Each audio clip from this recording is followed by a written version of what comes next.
Hi everyone, so today we're going to do another Explore the Tarot session. I've got my Pagan of Worlds deck, which I'm going to draw a card of the day from.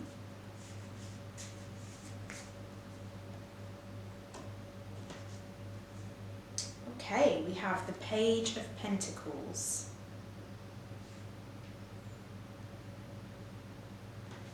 The Page of Pentacles. Interesting that I've been drawing so many court cards in this series. Okay, and I am going to draw an Archetypes card from Kim Kranz's Wild Unknown deck. Let's go with this one. See what this has to say. The Underworld. It's quite a strong image.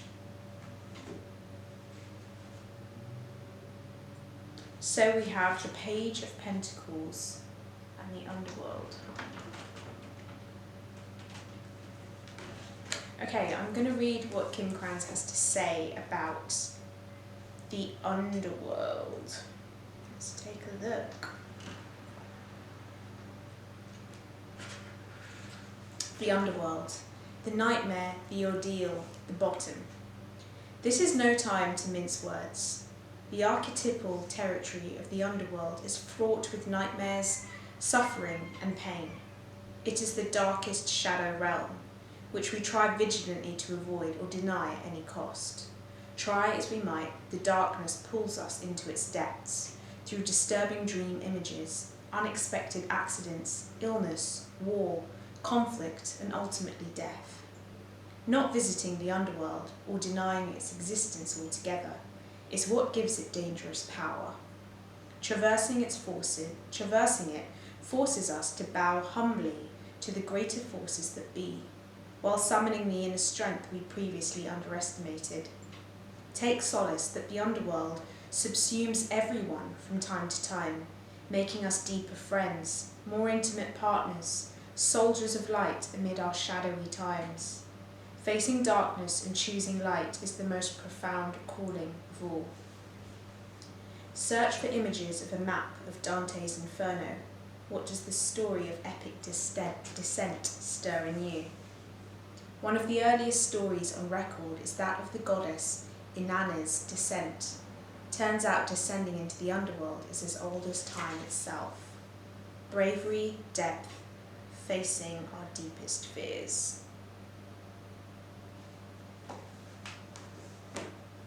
Wow.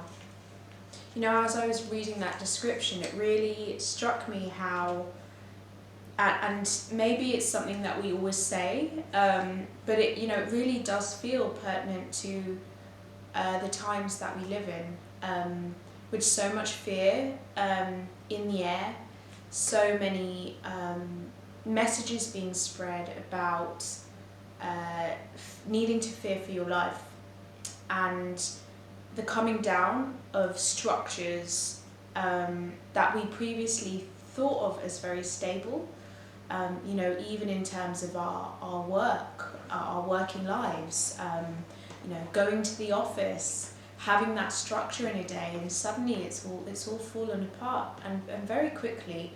That can stir so much fear in us and take us down into the underworld in some respects.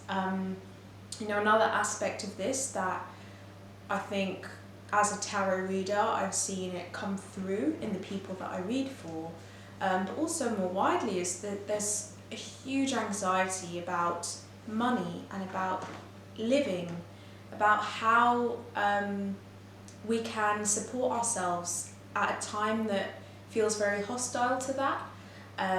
You know, many businesses are going bust. A lot of people are losing their jobs. You know, the way we understand the financial landscape has massively changed, and you know, a lot of people feel lost and unsure about how to navigate that now, because what they previously relied upon for security, for financial security, is sort of crumbling away. But I also think that there is a lot of opportunity in the underworld, in this descent down into this space of fear and worry, because it asks us to pivot and to realign to something that is more fitting, something that is more navigable. Is that a word? Navigable.